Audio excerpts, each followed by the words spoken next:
Let's get right into it. Welcome to this explainer. We hear the term ADHD tossed around literally all the time. But today, we are cutting straight through the noise. We're going to look strictly at the neurological and behavioral realities of attention deficit hyperactivity disorder. Here's our roadmap for today. We're going to define ADHD, look at its three main types, rethink attention itself, peer under the hood into the ADHD brain, and finally, unpack those executive functions that actually drive behavior. Let's do this. So, Section 1, Defining ADHD. Right out of the gate, we've got to clear up a major misconception. ADHD is a neurobiological condition. It is absolutely not a learning disability. Now, they frequently co-occur, which, causes a whole lot of the confusion, but treating them as the exact same thing, that completely misses what's actually happening neurologically. All right, moving to Section 2, the three types of ADHD. This really highlights the stark contrast in how ADHD actually presents in people. On one hand, you've got the inattentive type. Focus drifts, follow-through drops, and organization is a real struggle. But on the flip side, there's the hyperactive impulsive type. Think of someone who's squirmy, constantly wiggling, blurting out responses, and battling an incredibly low frustration tolerance. Actually, listen to this exact quote from the research because it hits the nail on the head. It's almost like they have this motor inside of them and they're driven by this low level of activity. That perfectly captures the sheer exhaustion of the hyperactive impulsive type. It's like a physiological internal motor that they just cannot shut off. But, of course, human biology is rarely that simple, right? It turns out a huge number of individuals fall into the combined type. They're navigating a really complex overlap, where the disorganized brain fog of inattention compounds right on top of that restless impulsivity of hyperactivity. The whole shebang. Okay, Section 3, rethinking how we pay attention.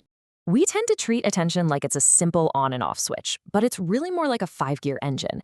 You have focused and sustained attention for locking in and getting tasks done. But there's also selective attention, which is knowing what to ignore. There's divided attention for monitoring multiple things at once, and alternating attention to look away and instantly snap back. For an ADHD mind, any specific combination of those gears might be slipping. Moving on to Section 4, inside the ADHD brain.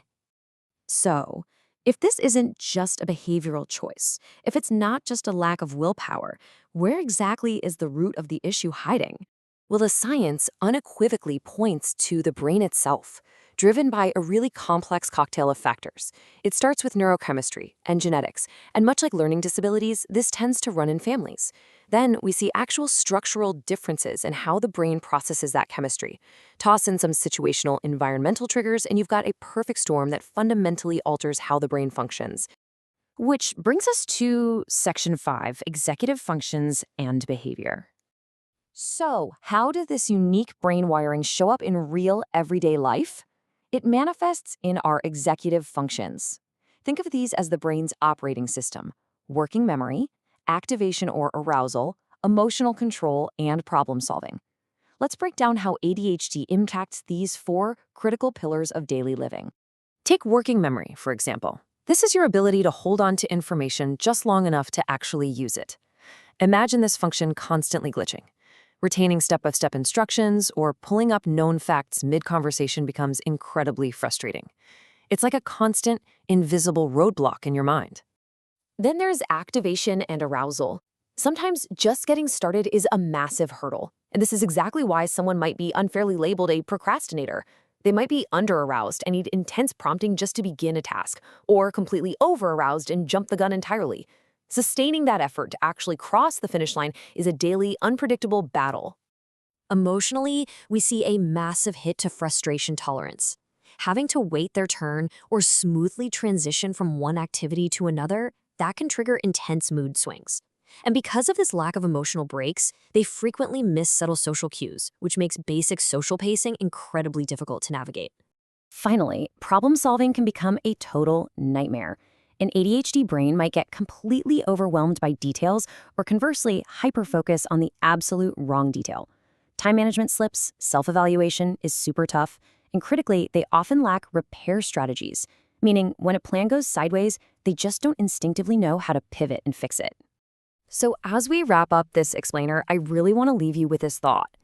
If ADHD fundamentally alters how our brains activate, control emotions, and solve problems, how can we better design our classrooms and workplaces to support these unique executive functions? Recognizing that this is a matter of brain wiring, not willpower, is the absolutely vital first step toward creating environments where these uniquely wired minds don't just cope, but actually thrive.